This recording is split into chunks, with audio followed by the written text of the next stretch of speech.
Oi, gente, hoje eu invadi a casa de Julia Manoel. Eu dito meus comentários dela. E ela tá ali arrumando o quarto para dormir. Ela acabou de abrir a cortina. Se vocês falarem que a gente combinou, a gente não combinou, sabe?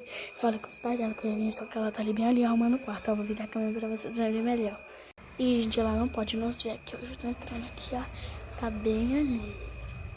Olha. Ó. Sabe, gente? Eu não preciso. Tá me gravando, né? Tô. Cadê? Deixa eu ver se é verdade. Eu comecei a gravar quando você falou.